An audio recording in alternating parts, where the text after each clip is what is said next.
بڑا مسئلہ ہے کہ دست شناسی اور پامسٹری کا کیا ہے حکم. دست شناسی یا پامسٹری. دیکھیں انگلیوں پر جو یہ نشانات آپ کو اپنے نظر آتے ہیں فنگر پرنٹس، اچھا اس کا باقاعدہ یہ ایک علم ہے، اس کو ڈیکٹیلوگرافی کہتے ہیں. یہ پورا باقاعدہ ایک علم ہے. حتیٰ کہ آپ دیکھتے ہیں کہ جو انگلیوں کے نشانات ہیں ہر شخص کے الگ ہیں، حتیٰ کہ جو آئیڈینٹیکل ٹوئنس کہلاتے ہیں، جو بالکل ایک جیسے بچے جو ہے وہ پیدا ہوتے ہیں جو کہ ایک ہی same D N A share کرتے ہیں، ان تک کے جو فنگر پرنٹس ہیں وہ آپس میں نہیں ملتے، الگ الگ ہوتے ہیں. حتیٰ کہ یعنی ایک ہی ڈی این اے سے بنے، ایک جیسی عادتیں، ایک جیسی شکلیں، ایک جیسی ہر چیز، لیکن فنگر پرنٹس الگ ہوتے ہیں. البتہ یہ ضرور ہے کہ دست شناسی الگ چیز ہے، اور یعنی پامسٹری اور یہ ڈیکٹیلوگرافی جو ہے یہ الگ ہے، یعنی جو فنگر پرنٹس وغیرہ کا جو علم. لیکن البتہ یہ بہرحال دست شناسی کے علم تو ہے، یعنی ہاتھوں کی لکیروں کو دیکھ کر ماضی، حال یا مستقبل کے حوالے سے کوئی بات کرنا، یا کسی شخص کے کردار یا افکار یا اس کی خصوصیات کے متعلق بتانا، یہ پامسٹری کہلاتا ہے. اچھا پامسٹری کی بہت ساری ٹائپس بھی آ گئی ہیں، وہ والی پامسٹری نہ سمجھیں، اس میں بڑی یعنی علم ایک لحاظ سے تھوڑا سا ترقی بھی کر گیا ہے. اب ایک تو سمپل پامسٹری ہوتی ہے جو کہ عام طور پر لوگ دیکھتے ہیں.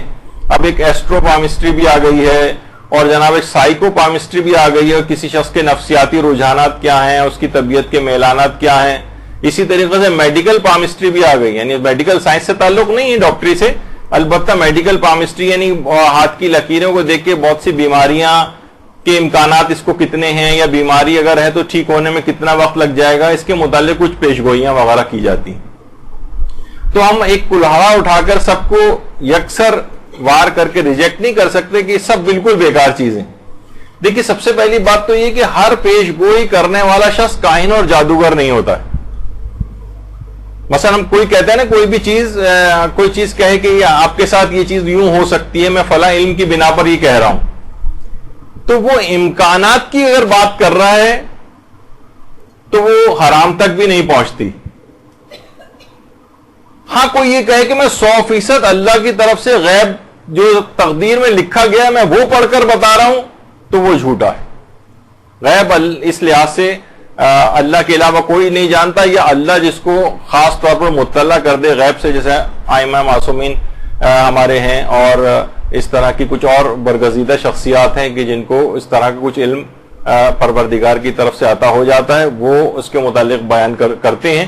لیکن ہر پیشگوئی کرنے والا اگر صرف امکانات کی بات کر رہا ہو اور 100% یقین کے ساتھ تقدیر کی بات نہیں بتا رہا ہو، تو پھر یہ حرمت کی حد تک نہیں پہنچتا. تو دیکھیے عام طور پر یقین کے ساتھ اس غیب کی کوئی خبر بتانا یہ تو جائز نہیں. لیکن بہت سارے ایسے ہیں کہ دیکھیے مثلا ہمارے امام زمانہ علیہ الصلوۃ والسلام کب تشریف لائیں گے، صلی اللہ علیہ محمد.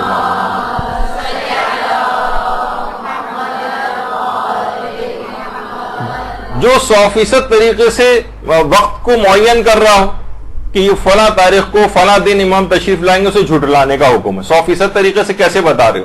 لیکن علماء خود کچھ اندازے لگاتے ہیں، کچھ علامہ مجلسی نے اندازے لگائے ہیں، کچھ اور علماء نے اندازے لگائے ہیں، کچھ علماء کے کچھ رف اندازے، صرف اندازے، یقین کچھ نہیں کہ مثلا 2035 تک ظہور متوقع ہے، اس قسم کے بھی الفاظ سننے میں آتے ہیں. تو وہ اس کو توقیت نہیں کہا جاتا، اس کو وقت مقرر کرنا نہیں کہا جاتا، یہ یقین والی بات نہیں. مثلا کتنا ہے کہ جناب یہ جو ویدر فور کاسٹ ہوتی ہے، کیا یہ حرام ہے؟ مثلا وہ کہتے ہیں کہ آئندہ دنوں میں بارش کا امکان ہے، وہ بھی کہتے ہیں بارش کا امکان ہے، 100% نہیں کہتے ہیں طوفان آئے گا نہیں آئے گا. ٹھیک ہے، باہر کی تو جو مغربی ممالک ہیں وہاں تو لوگ باہر نکلتے پہلے موسم وغیرہ کی تمام چیزیں دیکھتے ہیں، اور وہ اکثر و بیشتر صحیح بھی نکلتی ہیں. پاکستانی محکمہ موسمیات والا معاملہ وہاں پر نہیں ہے، لیکن بہرحال وہاں، لیکن وہ بھی 100% یقین سے یہ بات نہیں کہتے. تو کیا ہم یہ کہیں گے کہ یہ حرام کام کر رہے ہیں؟ بھائی کیسے مستقبل کی خبر دے رہے ہیں کہ بارش ہوگی، طوفان آئے گا؟ نہیں، امکانات کی بات ہے. جس طریقے سے کالے سیاہ بادل اگر کہیں پہ ہوں تو آپ بھی کہہ سکتی ہیں کہ بارش ہونے والی. تو کیا مطلب ہے؟ امکانات کی بات ہے نا, کیونکہ چاہے 99% ہو کہ بارش ہونے کا امکان ہے, لیکن آپ دیکھتے ہیں کبھی کبھار کالے سیاہ بادل بھی چھٹ جاتے ہیں اور یقینی بارش بھی نہیں ہو پاتی. تو امکانات کی حد تک یہ حرام کام نہیں ہے. اسی طریقے سے مثلا اسٹاک مارکیٹ ہے جناب, اس میں بھی پریڈکشنز کی جاتی ہیں, کب اسٹاک مارکیٹ کریش ہوگی, کب کیا ہوگا, کب اوپر جائے گی, کب نیچے آئے گی, لوگ اس کے مطابق انویسٹمنٹس کرتے ہیں. بعض اوقات سٹے بازی ہوتی ہے اس کے اندر, میں اس کی بات نہیں کر رہا کہ جوا اور حرام کی طرف, لیکن بہرحال کچھ اس طرح کی پیشن گوئیاں اس میں بھی کی جاتی ہیں. اسی طریقے سے ہماری میڈیکل سائنس کے اندر باقاعدہ ایک علم ہے پورا, اسے پروگنوسس کہتے ہیں. یعنی اندازے لگائے جاتے ہیں کہ یہ بیماری کتنے عرصے میں ٹھیک ہونے کے امکانات ہیں, یہ مریض کتنے دن اور چلے گا مثلا. تو ڈاکٹرز پریڈکٹ کرتے ہیں کہ بھائی آپ کے اس میں 3 مہینے رہ گئے ہیں. بہت سے لوگ عام طور پر جو ملتا ہے نا روایات میں کہ جو مسجد سہلہ کے اندر 2 رکعت نماز پڑھے گا تو اس کی عمر میں 2 سال کا اضافہ ہو جاتا ہے. اب لوگ بہت مذاق اڑاتے ہیں اس کا. آج کل ایک بہت بڑا ٹرینڈ ہو گیا, کوئی چیز ہمیں سمجھ میں نہیں آئی فوراً مذاق اڑانا شروع کر دیا. تو اس کا مطلب ہے کہ جو وہاں پر نماز پڑھاتا ہی آ رہا ہے پیشیما, اس کی عمر تو 1000 سال ہو جانی چاہیے. تو کتنی چیزیں ایسی ہیں دیکھیے, میں اس پہ ابھی نہیں جا رہا. یعنی یہ اس لحاظ سے امکانات کی بات ہوتی ہے اور اس کے ساتھ شرائط اور موانعات ہوتے ہیں عام طور پر. یعنی بس نہیں کہ اگر کوئی شخص صلہ رحمی کرتا ہے تو 3 سال کی عمر باقی رہ جاتی ہے, لیکن اس کی بڑھا کر پروردگار اس کی عمر 30 سال کر دیتا ہے. تو جو مستقل صلہ رحمی کرتا ہو تو 2-3 ہزار سال کم سے کم اس کی عمر ہو جانی چاہیے اور مرنا نہیں چاہیے تھا اس کو. تو یہ بہت سی چیزیں ایسی ہیں. تو ڈاکٹرز بھی پریڈکٹ کرتے ہیں بعض اوقات کہ کتنی عمر اس کی رہ گئی ہے, کتنے عرصہ یہ کوئی شخص اور جی سکتا ہے.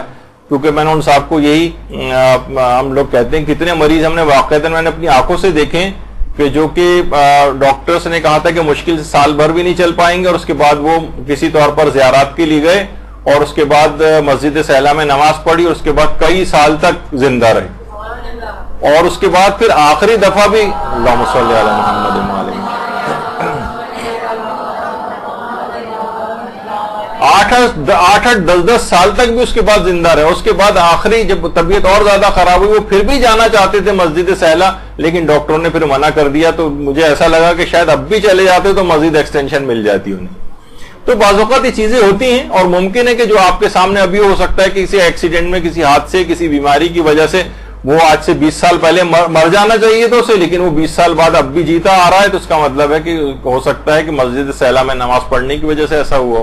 اور بعض اوقات پروردگار کے فیصلے اس پر حکمرانی نہیں کرتے, وہ اپنے فیصلوں کے اوپر حکمرانی کرتا ہے. وہ چاہے تو عمر کم اور زیادہ کسی کی بھی جو ہے اس انداز سے کر سکتا ہے.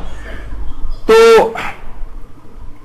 بہت ساری دیکھیے بیماریاں ایسی ہیں جناب, تیلیسیمیا کا مریض ہے, اس کے بھی ایک اندازے لگائے جاتے ہیں کب تک مثلا یہ ہوگا کہ زیادہ تر مریض اس کے اندر عام طور پر ویسے تو جتنا اچھا علاج کریں اور آئرن اوور لوڈ وغیرہ ہونے سے اگر اس کو بچایا جائے تو زیادہ عمر بھی, لیکن عام طور پر زیادہ تر 30 سال کی عمر کے قریب ایک رف اندازہ یہ ہوتا ہے کہ یہ دنیا سے چلے جاتے ہیں.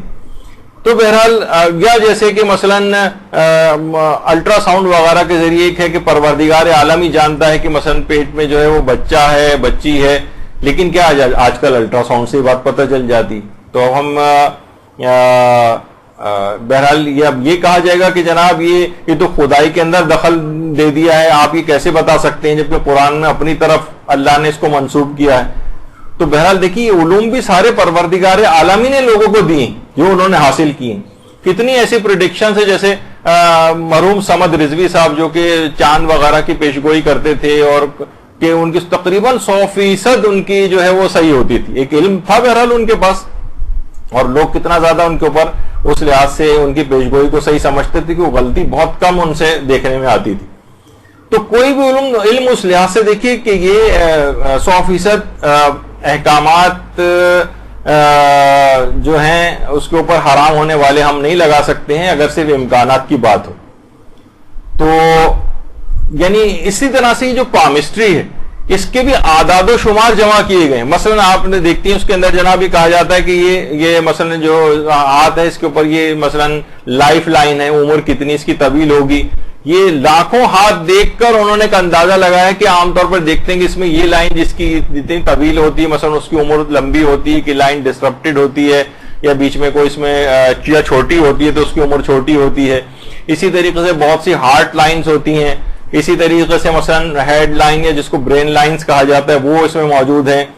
تو ان سب کو باقاعدہ طور پر آبزرو کیا گیا ہے.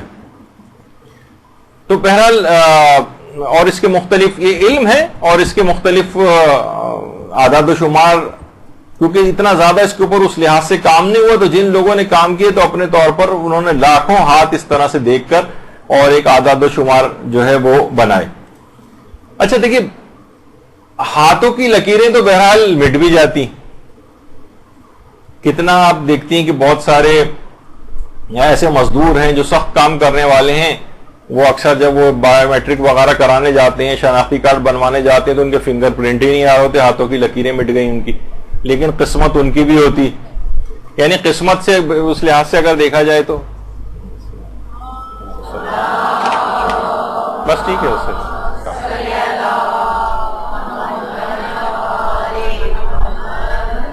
تو بہرحال اس لحاظ سے اگر آپ دیکھیں تو ان کے بھی فنگر پرنٹس بھی مٹ گئے ہیں. بہت سی گھر میں خواتین جو بڑے اہتمام سے جھاڑو پوچھا کرتی ہیں, آج کل تو خواتین اس کاموں سے بہرحال دور ہو گئی ہیں, لیکن یہ کہ مثلا برتن مانج رہی ہیں, کچھ کر رہی ہیں, ان کے بھی فنگر پرنٹس ہاتھوں کے مٹ جاتے ہیں. اور ایسے بھی افراد ہوتے ہیں کہ جن کے ہاتھ ہی نہیں ہوتے, تب بھی ان کی قسمت ہوتی. تو بہرحال قسمت سے اس لحاظ سے کوئی اس کا 100% تعلق نہیں ہے. اچھا, اب بہرحال لیکن یہ علم کے طور پر بھی ہے, اور اس علم سے حتیٰ کہ اگر کوئی شخص دست شناسی کر رہا ہے اور صرف امکانات کی بات کرتا ہے, یقینی خبر نہیں دیتا, تو مراجع نے اس پہ استفتاءات بھی ان کے موجود ہیں, حتیٰ کہ دست شناسی سے اگر وہ کوئی کمائی بھی کر رہا ہے تو اس کو بھی جائز قرار دیا. لیکن صرف امکانات کی حد تک بات ہو, یقینی طور پر اللہ کی طرف سے کوئی یقینی طور پر قسمت بتانا, یہ سب نہیں ہونا چاہیے. اچھا, اسی طرح سے آیت اللہ حافظ بشیر نجفی سے جب بھی پوچھا گیا دست شناسی کے متعلق آپ بتائیے کہ آپ کی کیا رائے ہے. کچھ لوگ ایسا کر کے پیسہ بھی کماتے ہیں, جو آدمی پیسے دے کر ایسا کرواتے ہیں, ان دونوں کا حکم کیا ہے, یعنی اس کا ہاتھ دیکھنا اور پیسے کمانا, اور ان کا پیسے دینا اور ہاتھ دکھانا. جواب بے اس میں سبحانہ ہو جائز, یعنی ویسے جائز ہے اس لحاظ سے اگر دیکھا جائے تو انہوں نے بھی فتویٰ دیا. اور بہرحال اس کو قرۃ الکف کہا جاتا ہے, یعنی ہاتھ کا پڑھنا. البتہ دیکھیے یہ جو علوم ہیں ان کے لیے کوئی قرآنی یا احادیث کے اندر کوئی نص صحیح نہیں پائی جاتی. یعنی اس پامسٹری کا مکمل سائنسی ہونا ثابت نہیں, صرف اندازے ہیں. اور علماء فرماتے ہیں کہ اس سے انسان عام طور پر وہم میں زیادہ مبتلا ہو جاتا ہے, کیونکہ دیکھیے بہت سی چیزیں ایسی ہیں, کچھ جیسے خوابوں کی تعبیر پہ ایک دفعہ ہم نے یہاں پر ایک لیکچر لیا تھا, تو اس میں مختلف علماء نے کچھ خوابوں کی تعبیر بتائی تھی. مثلا اس میں ایک خواب ہے, یہ ہوتا ہے کہ جناب اگر کوئی شخص خواب میں دیکھے کہ اس کی شادی ہو رہی ہے, تو اس کی تعبیر یہ ہے کہ اس کی موت قریب ہے. اچھا, اب میں نے بھی ظاہر آیت اللہ دستغیب شیرازی اور ان کے حوالے سے بیان کر دیا تھا. بعد میں خاتون ان کا روتے پیٹتے جو ہے نا فون آیا, اور ان کے گھر والے بھی پریشان, پتہ چلا کہ انہوں نے چند دن پہلے یہ والا خواب دیکھا تھا کہ خواب میں دلہن بنی ہوئی ہے مثلا.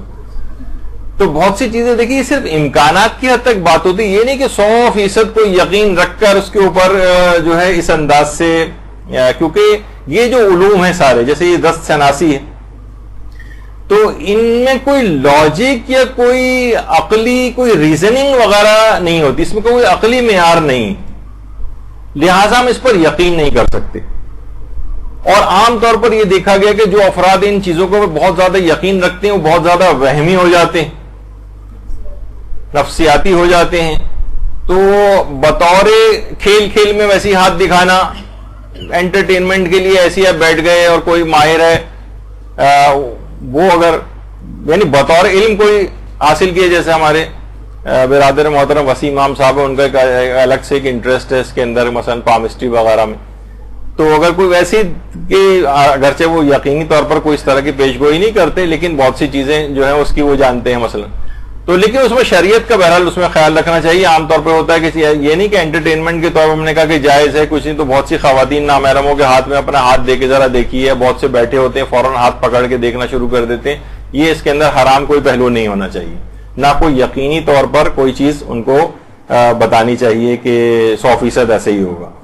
تو آیت اللہ سیستانی فرماتے ہیں کہ 10 شناسوں کی دی ہوئی جو معلومات ہیں ان کی کوئی حیثیت نہیں، لہذا یقین کے ساتھ ان غیبی خبریں جو وہ دیتے ہیں اس کی اطلاع یقین کے ساتھ دینی بھی جائز نہیں، اور ان کی بات پر یقین رکھتے ہوئے کہ 100% یہ آدمی صحیح کہہ رہا ہے، اس سلسلے میں اقدامات کرنے بھی جائز نہیں، سوائے اس کے کہ کوئی عقلی اور منطقی حوالہ اس سلسلے میں موجود، یعنی کوئی عقلی اور منطقی کوئی ریزننگ والی بات ہو تو ایک الگ بات ہے، لیکن ویسے عام طور پر کہتے ہیں ان چیزوں کی کوئی اس لحاظ سے حیثیت نہیں، نہ ان کی معلومات کا کوئی یقینی طور پر کوئی فائدہ آپ کو ملتا ہے۔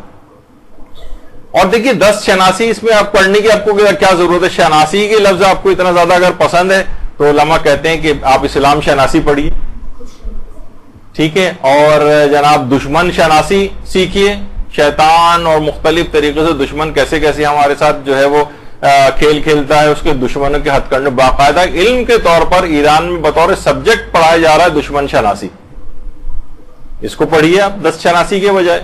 سیرت شناسی پڑھیے، سیرت شناسی حاصل کیجئے، یعنی آئمہ معصومین کی سیرت، ان کے اصحاب کی سیرت، ان کے متعلق دقت سے، نہ صرف یہ کہ اس قسم کی کتابیں بازار سے اگر خرید کر لے کر آئیں۔